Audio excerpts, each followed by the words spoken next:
Should have taken better care of him. That's what my brother said loud enough for the whole room to hear right after the will, named him heir to the multi-million business, and left me the rundown farmhouse.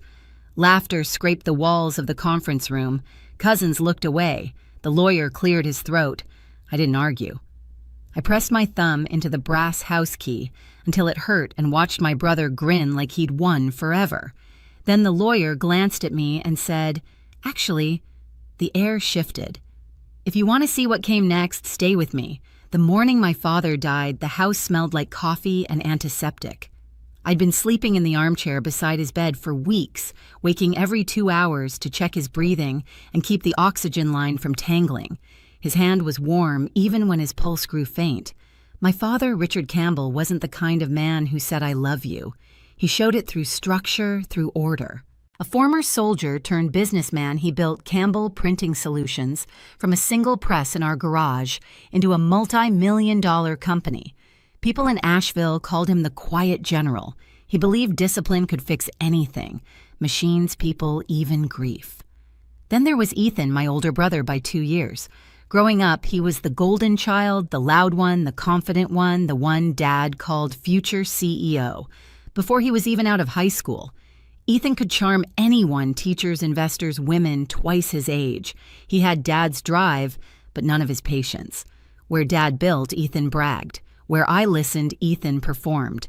Our paths couldn't have been more different. I became an interior designer working freelance jobs across town. Ethan moved to Charlotte wearing tailored suits and talking about growth potential like it was a religion. We rarely spoke except through Dad. When Mom died 6 years ago, whatever was left of family between us cracked for good. During Dad's final months, I was the only one here. Ethan called maybe twice a month, short check-ins that always ended with "hang in there, kiddo. You're doing great." He never once asked what great meant when you're feeding a man soup at midnight or cleaning up spilled medicine at 3 a.m. The hospice nurse, Rita Lawson, came every morning at 9. She'd been with our family for over 10 years, first as Dad's bookkeeper, then as his caretaker when his heart began to fail. Rita had the kind of quiet wisdom that could fill a room. Sometimes she'd pause at the door and say, "He's proud of you, Ivy. He just doesn't know how to say it." I'd nod, pretending I believed her. One rainy morning just before dawn, Dad asked me to open the windows. Cold air drifted in, carrying the smell of wet oak. He looked out toward the trees he'd planted the year I was born and said, "You always notice the details. That's your strength. Don't ever let anyone make you doubt that." He passed away 2 days later quietly, like he'd finished the last line of a long letter. At the funeral, Ethan arrived in a charcoal Tom Ford suit and sunglasses too dark for the cloudy day. He moved through the crowd like a politician, shaking hands, thanking guests for their support. When people offered condolences, he turned every sentence back to the company, Dad's legacy, the future expansion plans. I stood near the casket, feeling invisible. After the service, Ethan clapped me on the shoulder. "You handled all this well. Dad would have been proud." Then he smiled, half sympathy, half ownership. 3 weeks later, the lawyer called us in for the will reading. That was the day Ethan's laughter filled the room, the day he said it. Should have taken better care of him. But the truth, my father had already taken care of me, just not in the way Ethan would ever understand. The office of Morrison & Associates smelled like furniture polish and old money. The mahogany table stretched longer than necessary, its surface shining under fluorescent light. On one side sat Ethan Legs, crossed cufflinks flashing his confidence, filling the space like cologne. On the other, me holding my bag in my lap, trying not to stare at the framed certificates that said "Excellence in Estate Law." The lawyer, Mr. Harrison, had been with our family for decades. He adjusted his glasses, cleared his throat, and began reading. The words came out dry and formal, like someone peeling tape off an old wound. "To my son, Ethan Campbell, I leave Campbell, Printing Solutions, including all its assets, accounts, and operations valued at approximately $4 million. I heard a faint whistle, Ethan's, of course. He leaned back, smirking like this was his coronation day. Then Mr. Harrison continued, "To my daughter, Ivy Campbell, I leave the family farmhouse at 17 Oak Street, including all belongings within." Silence. Even the air conditioner paused. Ethan let out a short laugh. The farmhouse. The one with the roof caving in. He turned to the lawyer, pretending to whisper, but loud enough for everyone to hear. Guess she gets what she put into it. A few awkward chuckles followed. I didn't move. I just stared at the line of text on the document as if maybe I'd missed something. An addendum, a clause, a reason. But there wasn't one. Mr. Harrison's tone shifted, almost apologetic. That concludes the reading. I signed where he told me to the pen, trembling only once. Ethan stood, stretched his arms, and said, Well, that's that. Guess Dad knew who could actually handle responsibility. I wanted to scream, to ask why Dad, who'd watched me stay up nights fixing his medication charts, thought I deserved nothing more than peeling paint and unpaid taxes. But instead, I gathered my bag, nodded politely to the lawyer, and left. In the hallway, Ethan caught up with me. Don't take it personal, he said with a grin that wasn't kind. Next time, try not to play nurse. Maybe then you'll get something worth keeping. That was the moment the air left my lungs. He walked away, whistling his phone already pressed to his ear, talking about mergers and board approvals. I stepped outside, the late afternoon sun hitting my face, and looked down at the brass key in my hand. It was heavy, warm from my palm. I didn't know why, but I couldn't let go of it. Maybe it wasn't just a key to a rundown house. Maybe it was the one thing my father wanted me to find. The first night back at the farmhouse felt like stepping into a ghost's memory. Dust floated in the air like slow snow. Every board creaked. The kitchen still smelled faintly of Dad's pipe tobacco, though he hadn't smoked in years. I set my bag down on the counter, opened the faucet, and watched brown water sputter out. This was what I'd been left with. Rot leaks, silence. I walked room to room, tracing the outlines of old photographs still hanging crooked on the wall. Mom smiling beside the oak trees. Ethan at 10 holding his first trophy. Me smaller off to the side, almost cropped out of the frame. In the living room, I sank onto the sofa and replayed Ethan's voice in my head. Next time, try not to play nurse. It wasn't just a jab. It was his way of confirming that he'd won, that Dad's last act had chosen him. For the first time in months, I let myself cry. Not loud, just steady. The kind of crying that empties you out enough to start thinking clearly again. The next morning, sunlight poured through the gaps in the curtains. I made coffee in Dad's old percolator and wandered into his study.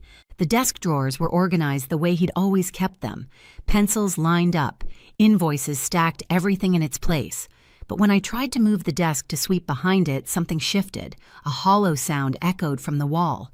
I froze. Knocked once. Hollow again. 2 feet to the left solid. My pulse picked up. I crouched down, running my fingers along the baseboard until I felt a seam, a narrow strip, where the paint didn't quite match. I grabbed a screwdriver from the toolbox, pried it open, and revealed a small metal panel with a keypad. A code. I stared at it for a long time, then typed the only numbers that made sense: Mom's birthday. The keypad clicked a soft mechanical sigh, and the panel swung open. Inside, a fireproof safe, small but deep. My hand shook as I pulled it out. There was a letter taped to the front, my name written in Dad's handwriting. If you're reading this, you found what I needed you to find. This was never about money, Ivy. Inside were bank statements, investment documents, and a tiny brass key labeled First National Bank, Box 212. I sat there staring at the letter, the safe, the dust dancing in sunlight. All this time he hadn't ignored me. He trusted me to find it. I folded the note carefully, held the bank key tight, and whispered to the empty room, "Okay, Dad, I'll finish what you started." The next morning, I drove to First National Bank downtown. The brass key felt heavier in my pocket with every mile. It was the kind of spring morning Dad loved: blue sky, cool air, sunlight, glinting off windshields. He would have said, "Good day to build something." I parked under the shade of an oak tree and sat there a minute, palms damp, staring at the marble steps that led to the glass doors. Inside, the bank smelled of polish and paper. A woman in her 50s approached with a practiced smile. Her nameplate read, Mrs. Chen, branch manager. "I think this belongs to one of your boxes," I said, placing the small key on her desk. She examined it, then looked at me with faint recognition. "Campbell," I nodded. Her expression softened. "Your father was a meticulous man. Always came in on Fridays, same time, same coffee cup. She guided me through a set of heavy doors into the vault area. The walls hummed faintly from the climate control. We stopped in front of a small safety box marked 212. "Take all the time you need," she said, and left me alone. The lock clicked with surprising ease. Inside were neatly stacked folders, sealed envelopes, and one flash drive. The first folder was labeled Investments 2003 Tuning 22. Each document detailed shares, bond certificates, and accounts I'd never known existed. At the bottom sat an envelope with my name. I opened it slowly. "Ivy, if you're reading this, you passed the test I never could give your brother. Ethan has always measured worth by applause. You've always measured it by effort. I built my company for him to run, but I built this for you to understand. Inside this box is everything I've saved since you were 10. It's yours. Use it wisely, quietly, and never let arrogance touch it. You were my balance. Make me proud. Love, Dad." The numbers on those statements blurred before my eyes. $3 million in total value. Enough to rebuild the farmhouse, pay debts, and live without fear. But more than that, it was proof. Proof I wasn't invisible. I pressed my hand over my mouth and laughed just once, shaky and low. That afternoon, I called Mr. Harrison. "I need to meet," I said. "With Ethan present." He hesitated. "Is this about the estate?" "It's about closure," I replied. Ethan arrived 2 days later, late as always, his cologne entering the room before he did. The same mahogany table, same lawyer's office, but the air was different this time, thicker, expectant. I sat across from him, calm, a folder in front of me. He dropped into the chair, flashing that practiced grin. "So what's this about?" "Finally decided to sell the farmhouse." Mr. Harrison folded his hands. "Actually, Ethan, there are a few matters regarding your father's private holdings that need to be clarified." Ethan frowned. "Private holdings? Yes." Mr. Harrison opened a second file, the one I had handed him earlier. "Your father maintained a separate trust not listed in the initial will. He instructed that it be disclosed only once certain conditions were met." Ethan's smirk twitched. "What conditions?" I spoke for the first time. "That I find it myself." He laughed. "You find what?" "A couple of old bonds." Mr. Harrison adjusted his glasses. "Not quite. The trust includes diversified investments, property deeds, and accounts totaling over $3 million, all of which belong exclusively to your sister." The words hung in the air like a bell strike. Ethan's face went pale. What Mr. Harrison repeated it slowly. "Your sister, Ivy Campbell, is the sole beneficiary of your father's private trust." Ethan turned to me, voice cracking. "You knew about this. I found it," I said simply. "In the house you laughed at." He blinked, shaking his head. "No, Dad wouldn't. He wouldn't hide something like that from me." Mr. Harrison sighed. "He did. He wanted to see how each of you would handle what you were given. You were left the company, Ethan. Your sister was left the house." Ethan slammed his palm against the table. "That company was a disaster. He set me up to fail or to learn," I said quietly. He spun toward me, fury creeping into his face. "You think this makes you better than me? You got lucky." I met his eyes and saw the same boy from our childhood, the one who always needed to win, no matter the cost. "No," I said. "I got tested and I passed." Mr. Harrison cleared his throat, his voice steady. "There's one more letter your father asked me to read aloud." He opened an envelope, unfolded a sheet of paper. "To my children, Ethan, leadership isn't control. It's responsibility. I gave you the company because I wanted you to build, not boast. Ivy, you understood value without ever chasing it. You saw things others overlooked. That's why the future belongs to you." The room went silent. Ethan's jaw tightened. He left me a sinking ship, and her a fortune. "Maybe he just gave us what we deserved," I said. His chair screeched back as he stood. "You think this is over?" "It already is," I said, standing too. "The difference between us, Ethan, you think money proves worth. I think choices do."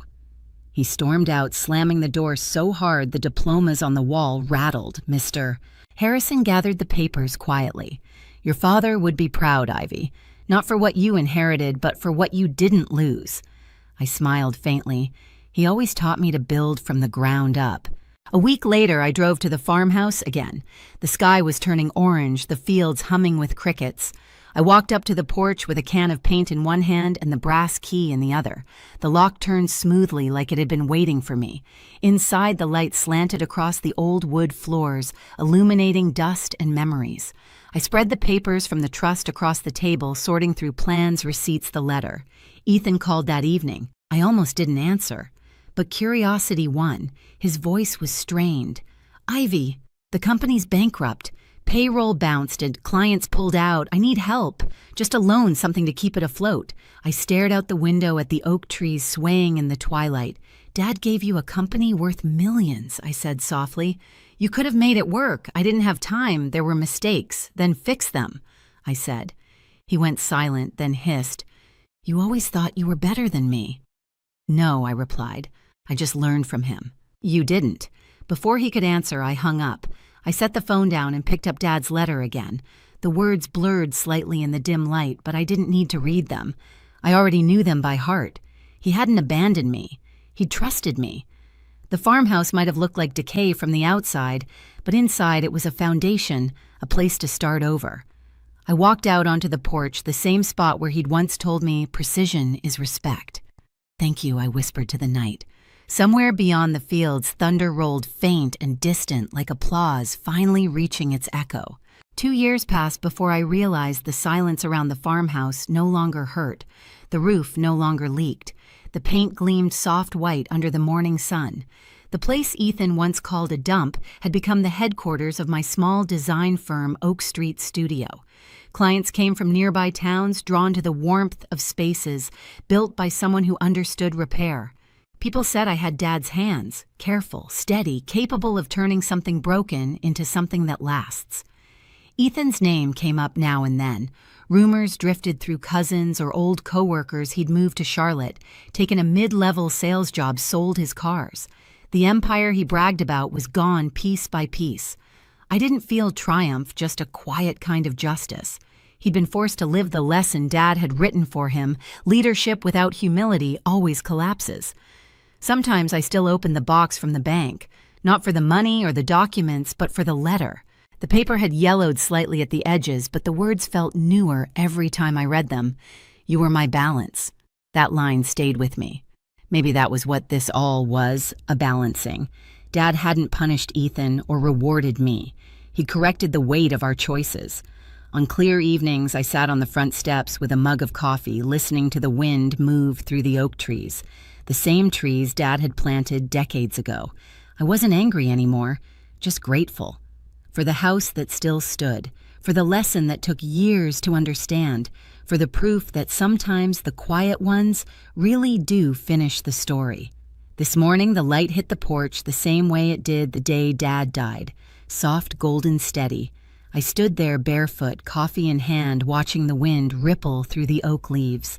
For the first time, I didn't think about what Ethan took. I thought about what I built. Dad's voice echoed in memory. Precision is respect. He was right. Revenge hadn't needed fire or noise. It only needed patience. I locked the front door with the same brass key that started it all and smiled.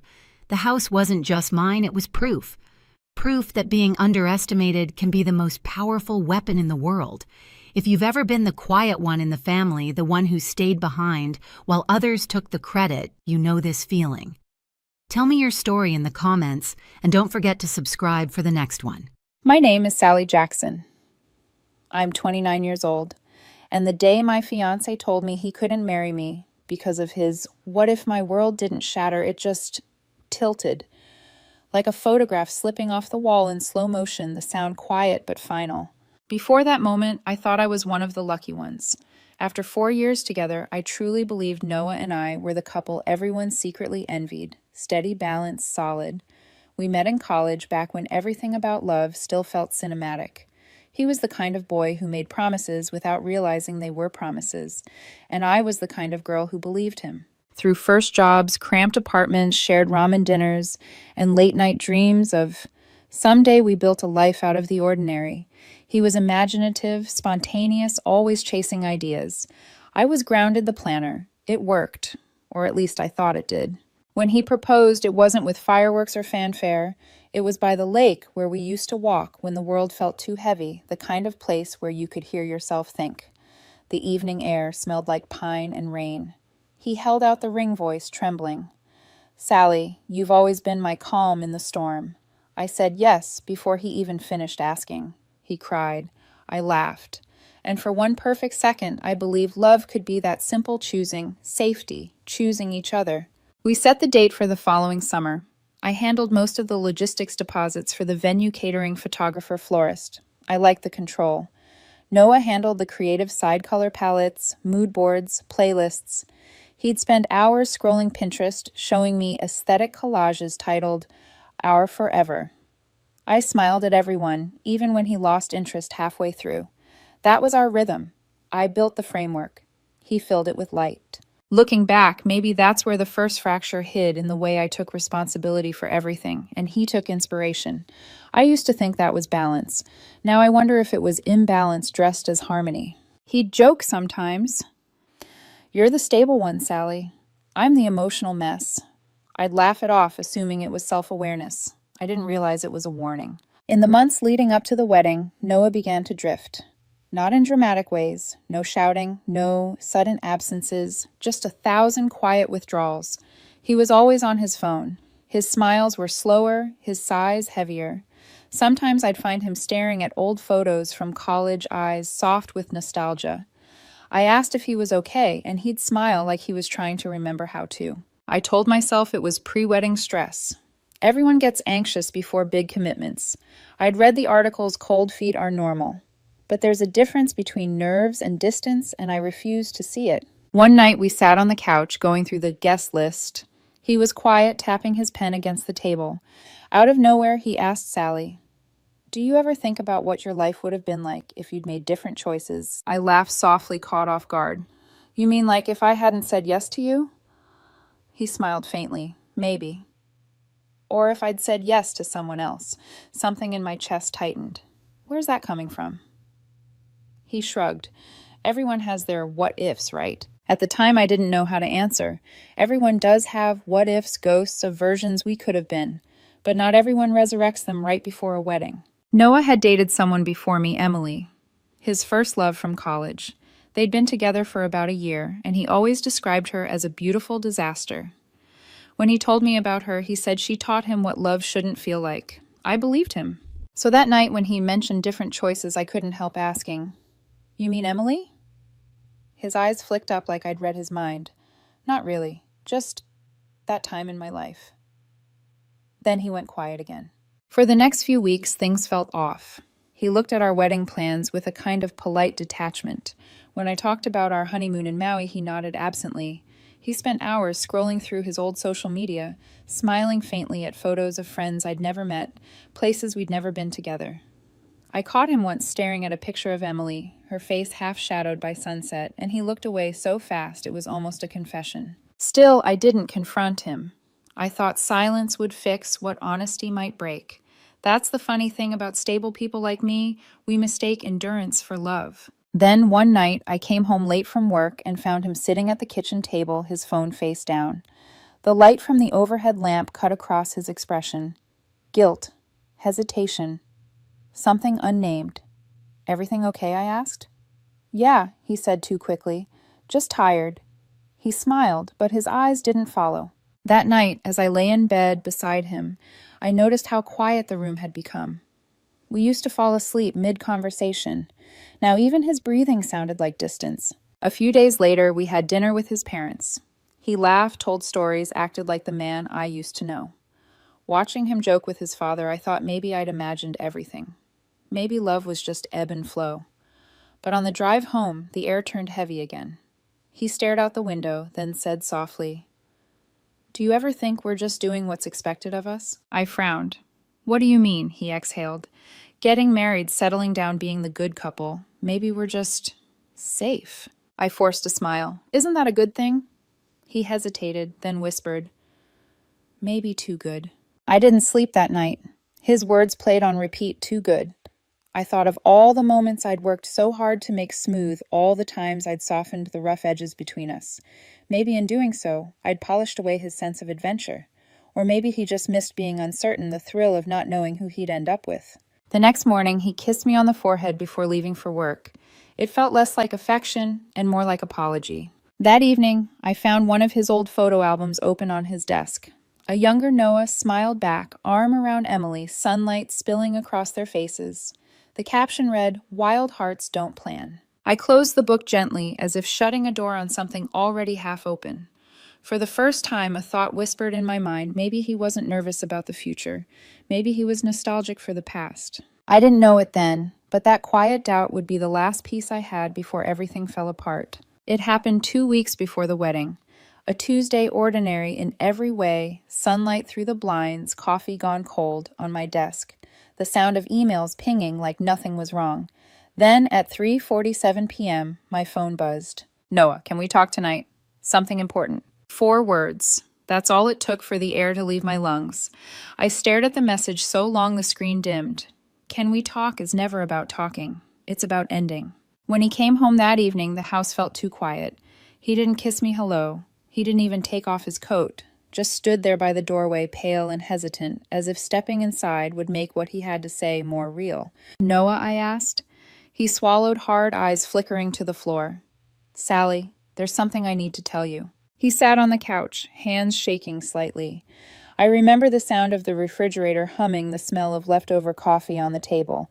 Every sense sharpened like my body was preparing for impact. Then he said it. Emily reached out. The name hit me like cold water. I didn't move, didn't blink, just waited. "She messaged me a few weeks ago," he continued quickly. "I didn't tell you because it was innocent at first, just catching up. But then we started talking more and I realized I never really got closure with her." I stared at him, disbelief slicing through my calm. "You're telling me this now?" 2 weeks before our wedding. He looked stricken, like he wanted me to understand something that didn't deserve understanding. "I didn't plan for it to happen," he said. "But when we talked, His voice cracked. I felt like myself again. The version of me before everything became predictable. "Predictable," I repeated. "You mean stable?" He shook his head, eyes glistening. "No, I mean safe." He whispered the word like it was a confession. "You make me feel safe, Sally. And I love that about you. I really do. But with Emily, it's different. There's a spark. It feels unfinished, like she's my true what if." I actually laughed. It wasn't amusement, it was disbelief, sharp and hollow. "You're calling off our wedding for a what if." His eyes filled. He nodded slowly. "I can't marry you while part of me still wonders what could have been. It wouldn't be fair to you." I felt my pulse in my throat. "That's your version of fairness, to destroy everything we built because you're chasing nostalgia." He looked down, silent tears slipping down his face. "I just need to know," he whispered. "I owe it to myself." I stood up, trembling, my voice low and steady, the calm before collapse. "You owe it to yourself." "What about me, Noah, the woman who built a life around you, the deposits, the plans, the promises, all, because you swore I was your forever?" I know, he choked out. "I hate that I'm hurting you, but I can't go through with this. Not like this." I stared at him. This man I'd loved for 4 years, and realized I didn't recognize him anymore. "You're not hurting because you're torn," I said quietly. "You're hurting because you've already decided." He flinched like I'd struck him. "Maybe someday you'll understand," he whispered. That was the last thing he said before he packed a small bag, walked to the door, and left. No fight, no drama, just the soft click of the door closing and then silence. That night I didn't cry. I sat on the couch where he'd been minutes earlier, staring at the faint imprint his body had left on the cushion. My wedding binder was still open on the table vendor, contracts, checklists, color swatches. I stared at it like it belonged to someone else. The next morning I canceled everything. Florist, venue, caterer, photographer. Each call felt like another burial. "Are you rescheduling or canceling?" they asked. "Canceling," I said every time. Half of them offered sympathy. The others reminded me that deposits were non-refundable. By noon, I'd lost over $8,000. By evening, I'd lost the man I thought I was marrying. I sat at the kitchen table, surrounded by receipts and silence. The air smelled faintly of lavender from the candles we'd bought for the ceremony. My phone buzzed again, and for one naive second I hoped it was him saying he'd made a mistake. It wasn't. It was a notification from Instagram. Noah Reed posted a photo. The image stopped my breath. A sunset captioned, "Sometimes you have to follow your heart even when it hurts." By the next day, someone tagged him in another photo, a restaurant, a familiar face across from him. Emily. The caption read, "Some things never fade." My hands went cold. It wasn't just betrayal, it was how effortless he made it look like the past 4 years had been a rehearsal for this reunion. I didn't message him. I didn't rage online. I didn't block him either. I just watched the picture fade from my screen, then turned my phone face down and sat in the dark. His sister texted a few days later. "He's confused right now. Please don't hate him." I wrote back, "I don't. I just don't recognize him." That weekend, my parents drove in. My mom cried as we boxed up wedding favors. My dad didn't say much, but when he did, it was sharp. What a damn waste. I kept my composure. My heart didn't feel broken. It felt hollowed out, like someone had quietly scooped the life out of it and left the shell standing. When we finished packing, my dad put a hand on my shoulder. "Don't do anything rash. Time will make him regret it." I nodded, though. Inside, I wasn't thinking about regret. I was thinking about consequence. Noah wanted his what-if fine. He could have it, but he would pay for what he left behind. Because love might forgive, but contracts don't. Grief has stages, they say: denial, anger, bargaining, depression, acceptance. But no one tells you there's a sixth stage. It's called paperwork. I spent the next week surrounded by contracts, invoices, and a calculator that didn't care about heartbreak. The numbers didn't lie, and they didn't pity. Venue deposit, $4,200. Catering, $3,600. Florist, $1,100. Photographer, $1,100. Miscellaneous, around $1,500. Over $11,000 gone in 2 weeks because Noah wanted to find himself. For the first few days, I functioned like a machine. Ate when I remembered, slept when exhaustion forced me. My emotions were locked somewhere deep beneath the surface, unreachable. It wasn't peace. It was numb survival. Everywhere I looked, there were ghosts of what almost was. The half-assembled wedding favors in the guest room, the Tux rental reminder in my inbox, the RSVP cards sitting unopened on the counter. Each one felt like evidence of my own foolishness. But one evening, something shifted. I opened my laptop to cancel the last remaining vendor, the venue. That's when I noticed everything was booked under my name. My signature, my card, my email, my responsibility. And suddenly my numbness cracked open just enough to let logic in. The next morning, I called Marissa Cheng, my college friend, who now worked as a lawyer.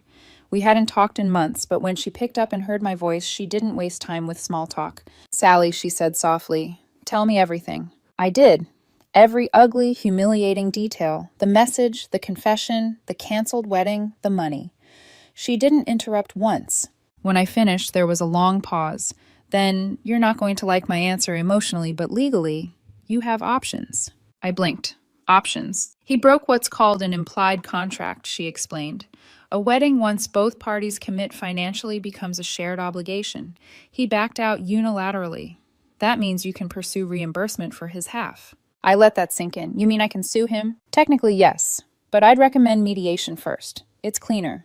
Less dramatic." For the first time in weeks, I laughed a dry, humorless sound. "Marissa, everything about this is already dramatic." She chuckled softly. "Then think of this as the one calm part. You're not doing this for revenge. You're doing this because accountability matters." Her words settled in my chest like something solid, something sane. For months, I'd been the stable one, the safe one, the one who never made chaos. Maybe it was time to redefine what strength looked like. That night, I sat at my desk and wrote Noah an email. No rage, no pleading, just precision. Subject: wedding deposits, body. "Noah, following your decision to call off the wedding, I've canceled all pending contracts. Total deposits paid $11,375. As we both agreed to these costs, I'll be pursuing reimbursement for your share, $5,687.50. Marissa Cheng will contact you with mediation details tomorrow. I hope this resolves things cleanly, Sally." No emojis, no take care, just math. I hit send. It felt like exhaling. The next afternoon, my phone rang. His name lit up the screen. For a second, I almost didn't answer. Then I remembered he owed me more than silence. I picked up. "Noah, what the hell is this?" His voice was sharp, unfamiliar. You're seriously sending me legal documents after everything that happened? I stayed calm. A financial summary, yes. You canceled the wedding. You're responsible for half. Sally, come on. Are you serious right now? After everything we've been through? Exactly, I said evenly. After everything? He exhaled sharply. I didn't cheat on you. I just needed to find myself. You're punishing me for being honest. I almost laughed again. Honesty doesn't erase accountability, Noah. You made a choice. I'm just asking you to pay for it. You're unbelievable, he snapped. You think this makes you the bigger person, suing your ex-fiancé? No, I said calmly. It makes me a responsible adult who's done subsidizing your self-discovery. For a second, he didn't respond. Then I heard a faint sniffle. I can't believe you're doing this to me. You already did it to yourself, I said, and hung up. After that, the silence between us wasn't empty anymore. It was deliberate, final. Word spread fast. His friends, the ones who'd flooded his posts with heart emojis when he reunited with Emily, went quiet. His family, however, didn't. His mother left me a voicemail. You're breaking him down, Sally. He's just confused. You were supposed to love him through that. I deleted it without replying. Love isn't supposed to excuse cowardice, and I wasn't anyone's therapist anymore. Marissa handled everything. Noah ignored the first notice, then the second. But when the third arrived with a court date, he finally texted, Can we please talk about this, no lawyers? We already did, I replied. The mediation day arrived on a rainy Thursday. He walked in looking smaller, thinner, as if regret had worn him down faster than guilt ever could. He didn't meet my eyes. I didn't offer a smile. The mediator, a gray-haired woman named Helen, laid out the terms, line by line, expense by expense. Noah's voice cracked twice as he tried to argue that he never meant for this to get ugly. I said nothing. I just handed over receipts. In the end, he agreed to repay me $300 a month until the debt was cleared. He signed the document with trembling hands, the pen wobbling slightly. When it was done, he exhaled like he'd just finished a confession. As we walked toward the door, he stopped me. Do you hate me? He asked softly. I looked at him for a long moment. No, I said finally, but I don't admire you either. He flinched, and for the first time since he left, I felt something that almost resembled peace. Not joy, not victory, just completion. That night, my phone buzzed. Incoming transfer, Noah Reed, $300, court settlement. I stared at the notification for a long moment, then whispered to myself, You wanted freedom, Noah. Turns out it cost $5, $687.50. The first $300 came and went quietly. No message, no apology, just a line of text on my banking app. Deposit received Noah Reed court settlement payment. It should have felt cold, transactional, but instead it felt like the most honest conversation we'd had in months. Over the next few weeks, the rhythm continued. $300 here, $300 there. He was never early, never late. Each payment was a heartbeat from a life that no longer included me. I didn't reply. I didn't need to. The money spoke for itself. By month 2, I'd almost rebuilt a routine. I moved into a smaller apartment closer to work, sold my engagement ring, and replaced the wedding binder with a journal. I wrote in it every night, not about him, but about myself. Things I'd ignored while being someone else's stability, my love for photography, my habit of baking when I was sad, my strange obsession with thunderstorms. I was learning to fill the silence with my own noise. Then one evening, Marissa called. I have a feeling you'll like this, she said. I smiled faintly. You're not about to tell me he missed a payment, are you? Worse, he's back to square one. Guess who walked out on him? I froze. Emily. Took his savings, disappeared, blocked him everywhere. Apparently he's been begging her to talk, but she's gone. No closure, no warning, just gone. For a moment, I didn't know what to feel. Pity, satisfaction, relief. Instead, what came out was a quiet truth. The chaos he chased finally caught him. Marissa exhaled softly. You okay? Yeah, I said. For the first time, I think I actually am. 3 nights later, my phone lit up. Noah, can we talk, please? Just 5 minutes. I stared at it, thumb hovering over block. Instead, I let it ring out. A few hours later, another message. You don't have to be cruel. I know I made mistakes. But you loved me once, right? Doesn't that mean anything? I read it twice, then locked my screen. What he didn't understand was that silence isn't cruelty. It's the sound of someone who's already said everything. A week later, the phone rang again. I don't know why I answered this time, maybe curiosity, maybe closure, maybe both. When I said hello, all I heard was the sound of him crying. "Sally!" His voice cracked. I needed to hear a familiar voice. "Everything's falling apart." I stayed silent. "She left," he continued, breath hitching. "Emily's gone. Packed up while I was at work. Blocked. My number. Changed her job, moved out of state. I can't find her." I close my eyes. I see. And now I'm stuck with this apartment I can't afford.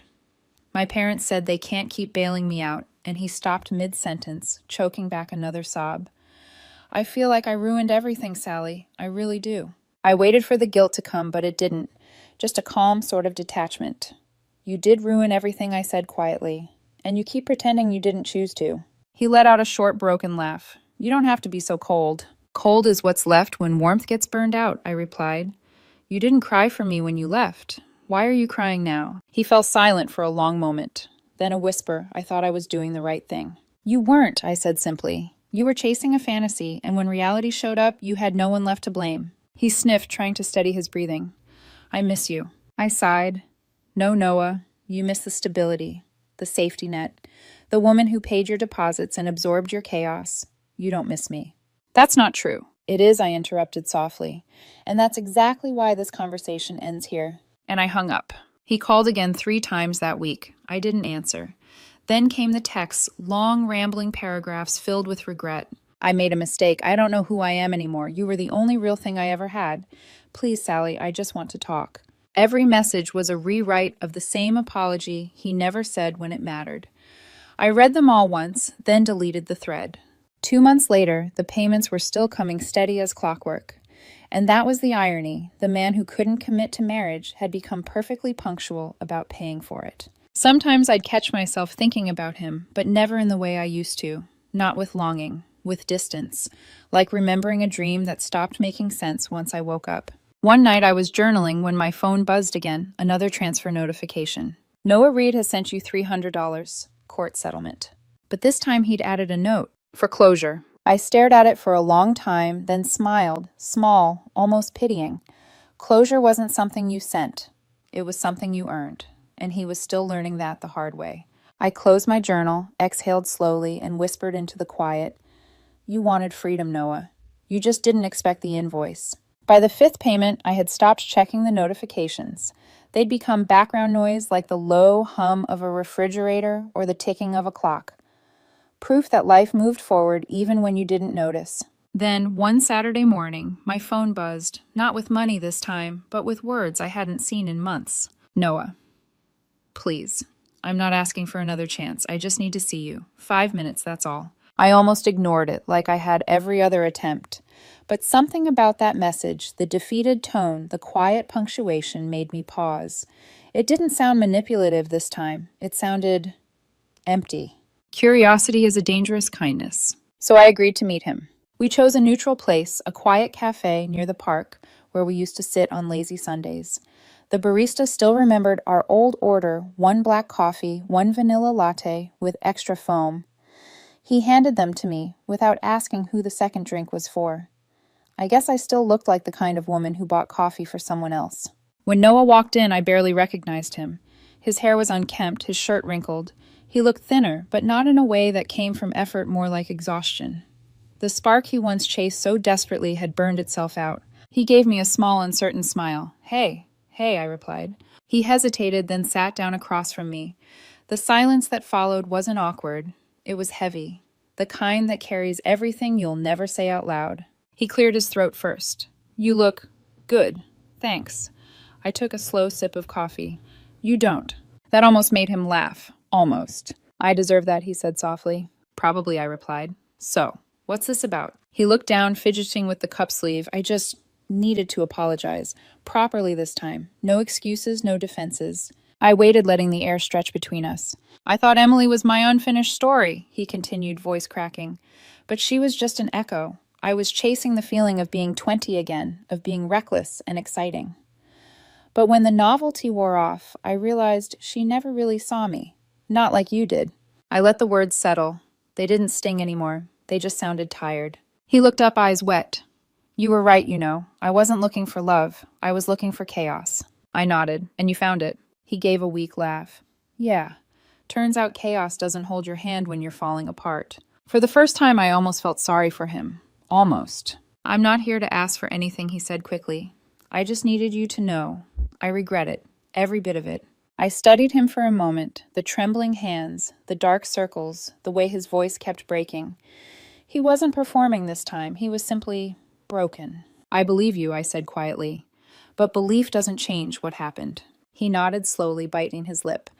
I know. I just wanted you to hear it from me before you read it somewhere else.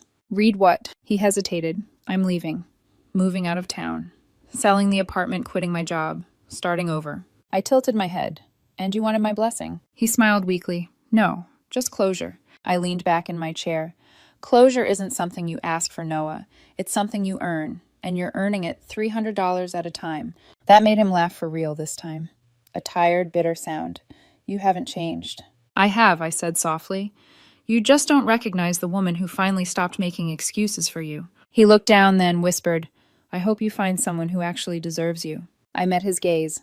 I did. His brow furrowed slightly. Who? Me, I said. He froze, eyes wide for a moment, then gave a faint, sad smile.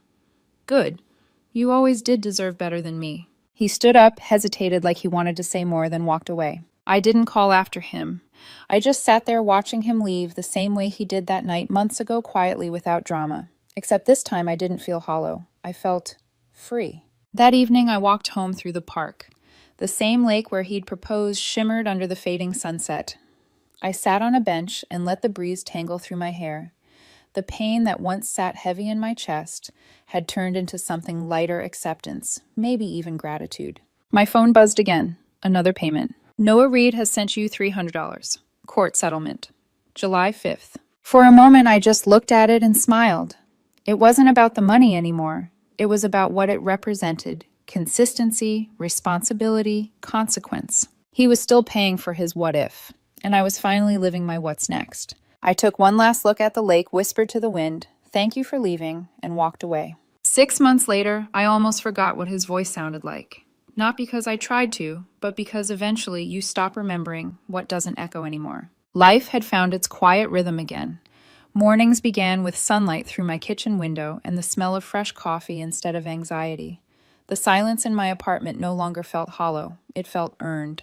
I started taking weekend photography gigs, something I'd put off for years, because Noah used to call it a hobby, not a career. Now my photos were featured in a small local exhibit. People stopped to look at them, at the colors, the framing, the way light broke across water. And for the first time, I didn't shrink when they said, "You have a gift." I smiled and said thank you like someone who finally believed it. Then one random Tuesday afternoon, fate decided to test my progress. I was standing in line at a downtown cafe when I heard it. Sally, that voice, low, hesitant, too familiar. I turned. Noah stood there holding a coffee cup like it might save him from drowning. His hair was shorter, neater. He looked better. But his eyes, those same eyes that once convinced me love was forever, had changed. Dimmer somehow. Older. "Hey," he said with a tentative smile. "Hey." There was an awkward pause before he gestured to the seat beside me. "Mind if I sit?" I hesitated, then nodded. "Sure." He sat careful, like he was afraid of breaking something invisible between us. "How have you been?" he asked softly. "Good," I said. "Work's been solid. I moved closer to the studio. Bought a new car last month." "That's great," he said, and I could hear the sincerity in it. "I'm glad things are going well for you." I nodded. "You." He smiled faintly. The kind of smile people wear when they're pretending they've found peace. "I'm figuring things out. Still paying you back." I met his gaze, I noticed. He looked down at his cup, voice quiet. "I know you probably hate hearing from me, but I really am sorry. For everything." I studied him, not the boy I loved, not the man who left, just the person sitting across from me, learning humility, one apology at a time. "I believe you," I said finally, "but that doesn't change anything." He nodded slowly, his lips trembling just a little. "Do you ever think we could—" "No," I said gently before he could finish. "Some things don't get to be redone." He blinked, surprised by the calmness in my voice. "She wasn't worth it," he murmured. "None of it was." "I know," I said, "but you still chose it." That hit him harder than I expected. His eyes glistened. "You always had a way of saying things that hurt and heal at the same time." I smiled faintly. That's called truth, Noah. It does both. He nodded, eyes dropping to the table. I hope you find someone who actually deserves you. I already did, I said. He looked up confused. Who? Me. For a moment he just stared, and then to my surprise, he smiled. Not bitterly, not regretfully, just genuinely. Good, he said softly. You always deserve that. He stood, hesitated as if wanting to say more, then walked toward the door. And this time I didn't watch him leave. I just took a slow breath, finished my coffee, and felt the stillness that comes when the past finally stops asking for your attention. That evening, as I walked home through the soft drizzle, my phone buzzed. Noah Reed has sent you $300. Court settlement, December 12th. But beneath it, he'd written a small note. Final payment. I stopped on the sidewalk staring at those two words. For the first time, they didn't feel like his closure, they felt like mine. I tucked my phone away, tilted my face up toward the rain, and smiled. It wasn't poetic justice. It wasn't revenge. It was something simpler, balance. The world in its quiet way, setting things right. I reached home, changed into a soft sweater, and opened my journal, the one that had once been filled with lists of losses. Tonight I wrote something different. Love doesn't always stay, but peace does if you let it in. Then I closed the book, turned off my phone, and poured myself a glass of wine. The city outside buzzed faintly through the rain, and for the first time in what felt like forever, I didn't feel like a character in someone else's story. I was the author again. The next morning, sunlight spilled through the curtains. I brewed my coffee, opened my laptop, and smiled when I saw a message from my photography mentor. We'd love for you to exhibit in Paris next spring. Congratulations, Sally. I exhaled a laugh, soft, disbelieving, full of joy I hadn't felt in years. Across the room, my phone lit up one last time with the final deposit confirmation. $300. Final payment. I whispered to myself, he's finally done paying for his what if. Then smiling wider, and I'm finally living my what's next. My name is Doris Calhoun. I'm 30 years old. If you asked most people who know me, they'd probably describe me as calm, the kind of person who doesn't raise her voice, doesn't cause scenes, and doesn't take unnecessary risks. I used to take pride in that, until I met Albert. Albert worked in marketing, the kind of guy who filled every room with his energy before anyone even realized he was there. Loud, confident, always pitching something, even when it was just himself. The first time we met at a friend's dinner party, he told me he liked that I was steady. His word, not mine. I'm an engineer, stable hours, decent pay, a quiet life. I don't chase the spotlight, but I like building things that last. He said that kind of energy balanced him. For a while, I believed him. I thought we made sense, him the dreamer, me the anchor. We laughed easily back then, and when he looked at me, I felt seen. But words change meaning over time. Steady turned into predictable. Reliable started sounding like boring. It began subtly, a joke here, a tease there. Wow, you'd plan a vacation just to make sure the hotel had the exact brand of tea you like, he'd laugh. Or you'd probably faint if you ever got a tattoo. I'd laugh along at first thinking it was harmless, but jokes have a way of planting roots. Then came the comparisons. Laya's boyfriend just took her on a surprise trip to Bali. Ethan quit his job to start his own company. Can you imagine doing that? He'd say it casually, like conversation, but each time it left a bruise I couldn't quite hide. Still, I kept trying. I told myself he was just restless, that maybe my calmness felt too still for someone like him.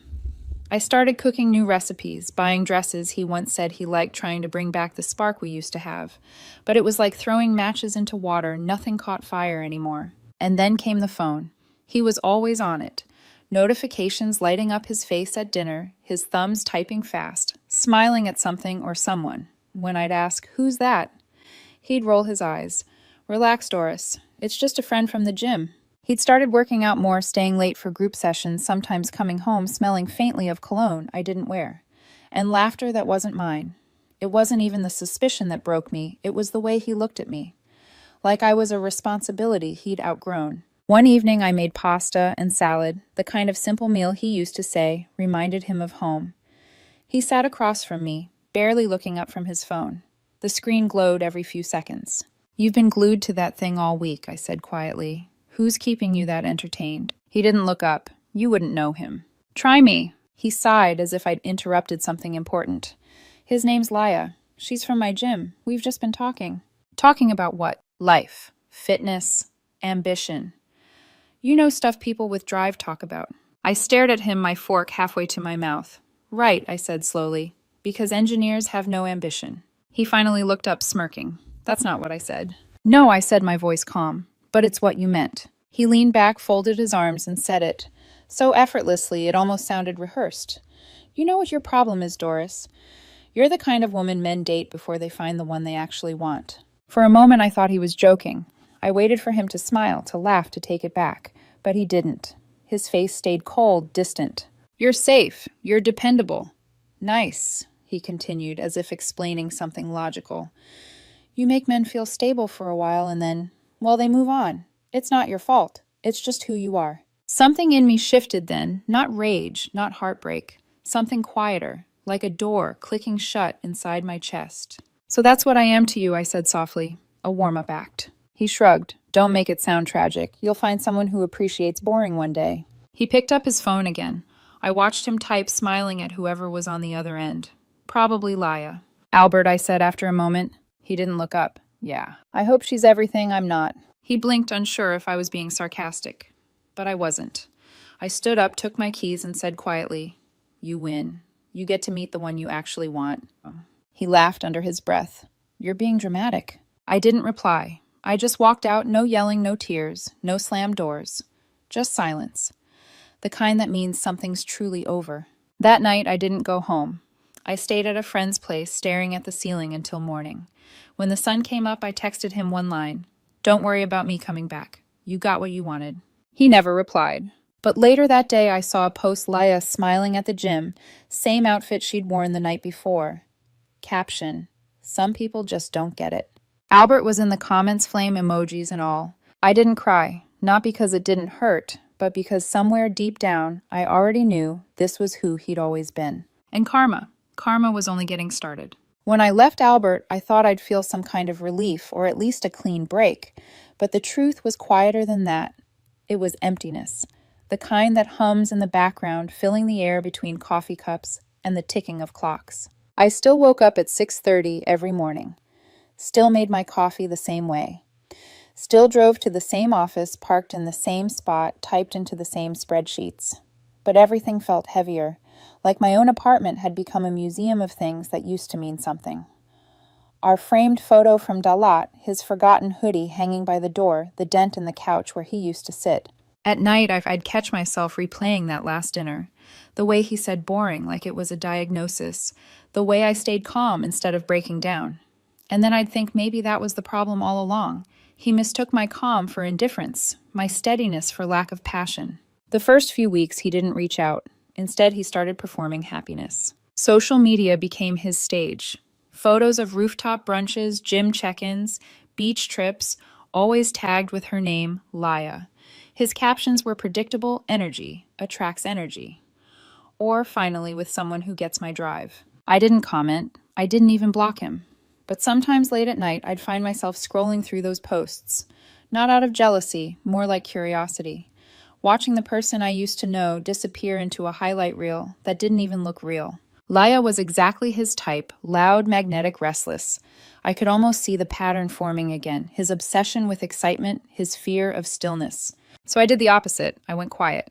I stopped checking his page. I stopped trying to prove anything. Instead, I filled the silence with small, deliberate things. Work became my anchor. I volunteered for new projects, picked up late shifts, joined a certification course after hours. When I wasn't working, I ran. Every evening at 7 p.m., the same route 3 blocks down, 2 turns, left past the river. No music, no distractions.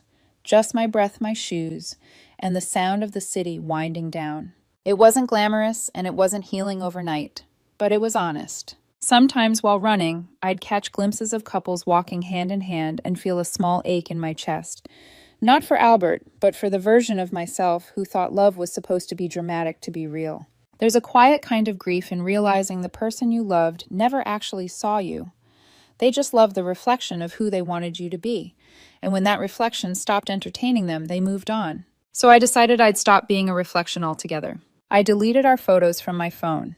I rearranged my apartment, painted the kitchen walls a pale green, my favorite color that he always said was too dull. I bought a small fern and placed it by the window. I even bought a guitar, something I'd always wanted to learn, but never did, because Albert used to joke that engineers don't make good artists. Funny thing, I wasn't trying to become someone new. I was just remembering who I was before him. Months went by. Then one evening, as I was walking home from class, my phone buzzed. A message from an unfamiliar number, Claire. Claire was one of Albert's old friends. We'd met a few times. She was the kind of woman who didn't speak much but saw everything. Her message was simple. Hey, I know it's not my place, but you were right about him. I stared at the text, unsure what she meant. A few seconds later, another came in. Albert's a nightmare. Controlling broke already cheated on Laya twice. She moved in with him, and he's got her paying half his rent. I just stood there staring at the screen. Not angry, not triumphant, just still. It wasn't shock, it was confirmation. The chaos he chased had finally turned on him. For a moment, I considered replying, saying something sharp or clever like, "That sounds like him." But instead, I just locked my phone, took a deep breath, and walked home. Because I realized something. Then closure isn't about seeing someone fail. It's about realizing their downfall doesn't change your peace. That night I made tea, sat by the window, and watched the rain. The city lights blurred into streaks of gold and blue on the glass, and for the first time since the breakup, I didn't feel small. Albert had chosen noise. I had chosen silence. And silence was winning.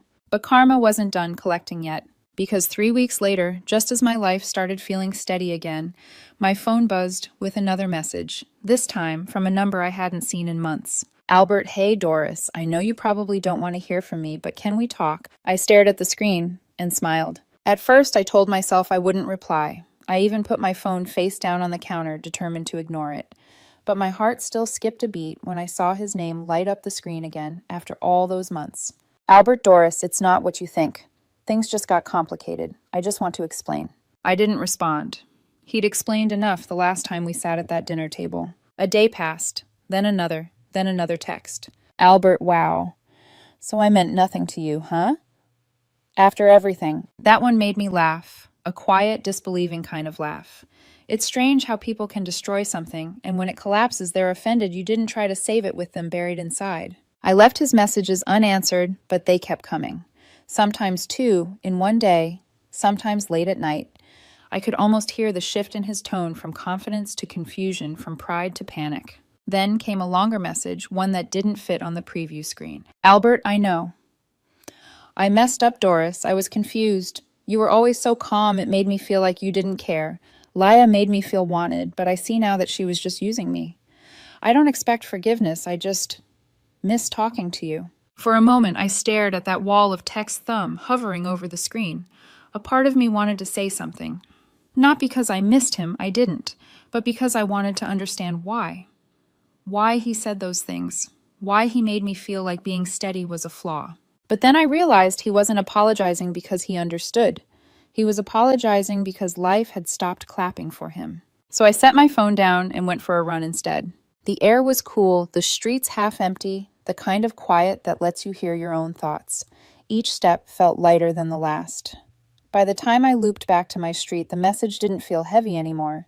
It was just another echo from a part of my life that no longer existed. The next morning, I found another message waiting. Albert, you always said we could talk about anything. Guess that was a lie, too. It was strange how he kept shifting tones, like he was cycling through emotions, hoping one would pull me back. Then came the guilt trips, Albert. You think you're better than me now, Albert. Whatever. Laya's been trying to get me back anyway. Albert, you were just a chapter. I didn't reply to a single one. And maybe that's what drove him mad, the silence.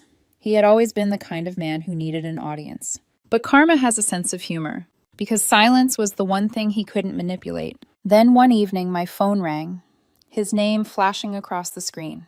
I let it ring until it stopped. Then it rang again. By the 4th call, I turned my phone off. When I turned it back on the next morning, there were 6 missed calls and a string of new messages.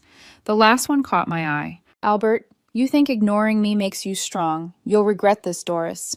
You'll realize not everyone's going to wait for you forever. The irony made me exhale a half laugh, half sigh. He really didn't understand that I wasn't waiting anymore. That evening, I got home from work later than usual. The hallway outside my apartment was quiet, the kind of stillness that feels thick in the air.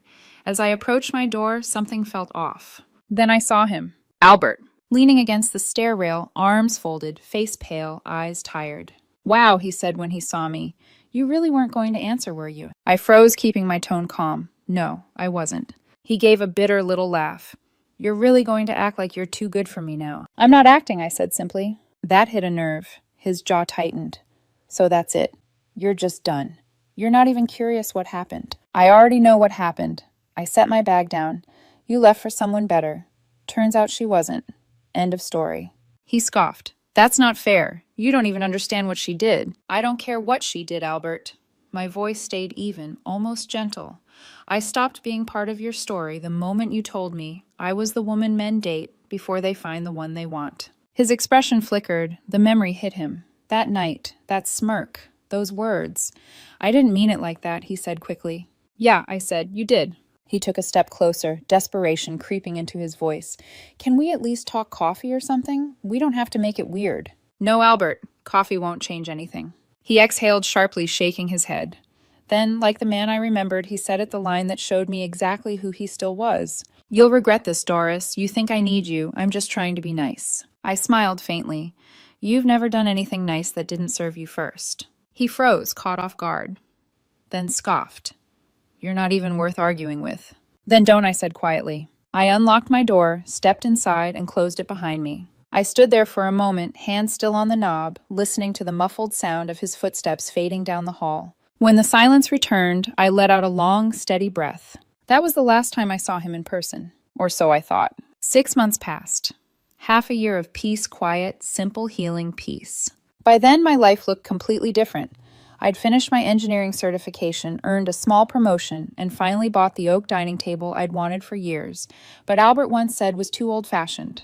My apartment no longer felt like a museum of our past. It felt like mine. I didn't check his social media anymore, not because I'd blocked him, but because it didn't even cross my mind. That's the funny thing about healing, it doesn't announce itself. You just wake up one day and realize you've gone a whole week without thinking about the person who used to consume you. Then, one Friday evening, my coworker Daniel stopped by my desk. Hey, Doris, he said, a few of us are having a small engagement party tomorrow, just close friends. You should come. Normally, I would have said no. I wasn't big on parties. But Daniel had been my project partner for months, and something about his excitement felt genuine. So I smiled. Sure, I'll stop by. I didn't know that saying yes to that one invitation would bring me face to face with the last person I ever wanted to see. The next night, I showed up at the little rooftop bar Daniel had rented out. Warm lights, soft music, a small crowd. It felt nice, the kind of celebration that didn't demand attention, just quiet happiness. I chatted with a few colleagues, had a drink, laughed for the first time in a long while without feeling guilty for it. Then, somewhere between the background music and the hum of voices, I heard a sound that froze me, a voice I could never mistake. Wait, Doris. I turned. Albert. He was standing just a few feet away, holding a half-empty glass, looking like a ghost of his old self. His once perfect hair was slightly overgrown. The spark that used to light up his expression was gone. He looked smaller. Hey, he said, forcing a smile. Wow, you look good. It was strange hearing that from him, the man who once made me feel invisible. Thanks, I said, my tone even. How have you been? He let out a nervous laugh. Could be better. I replied quietly. His smile faltered. From who, Claire? I didn't answer, but the silence told him everything. Of course she'd tell you, he muttered. She always loved meddling. Then quickly added, it's not as bad as she made it sound.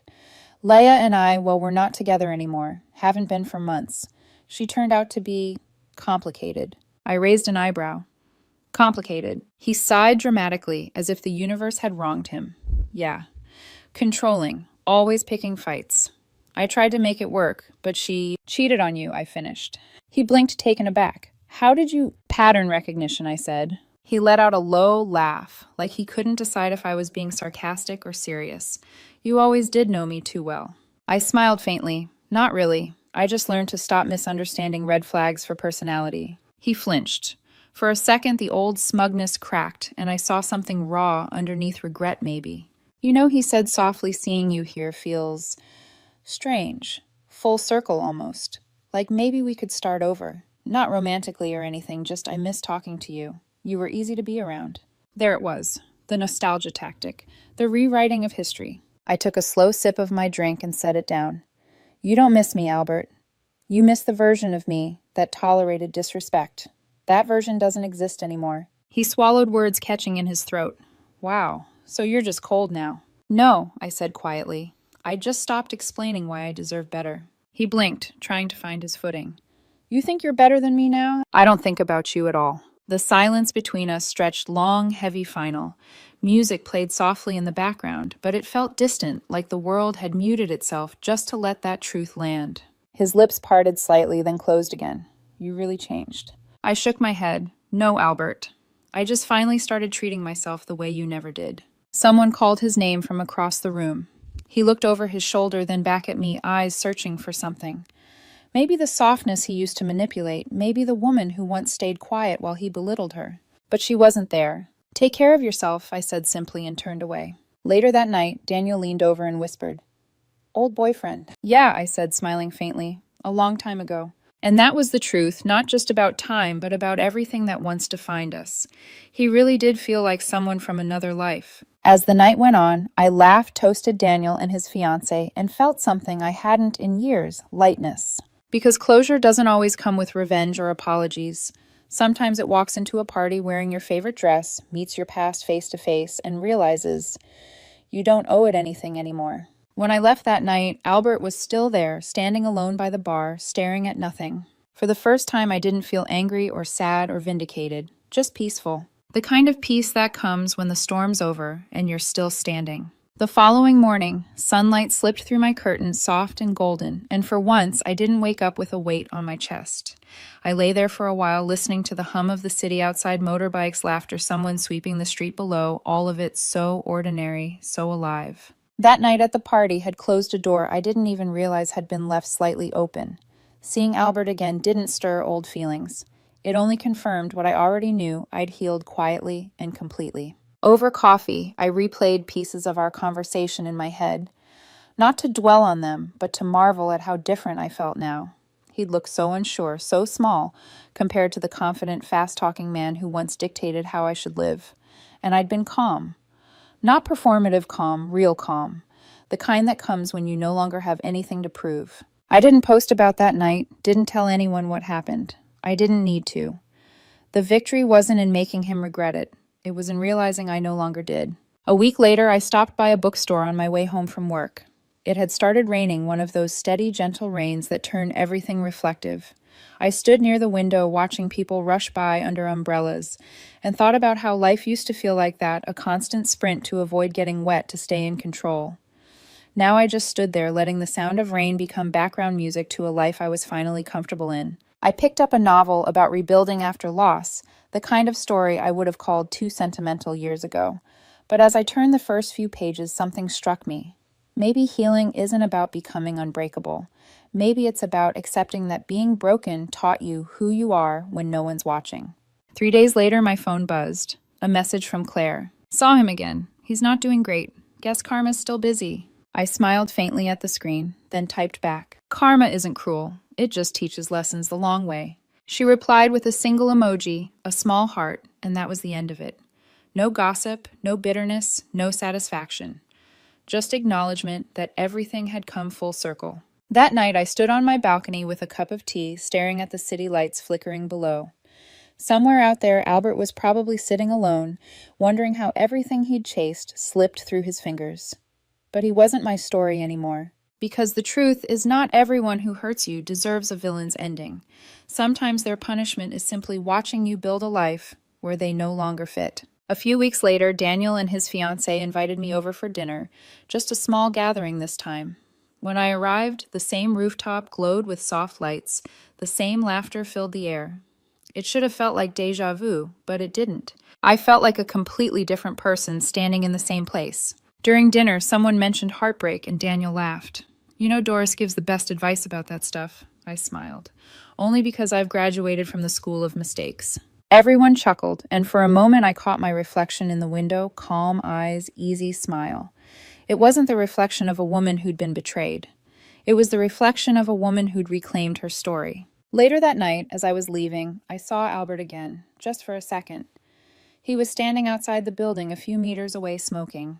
He didn't see me right away. But when he did, he froze the cigarette halfway to his lips.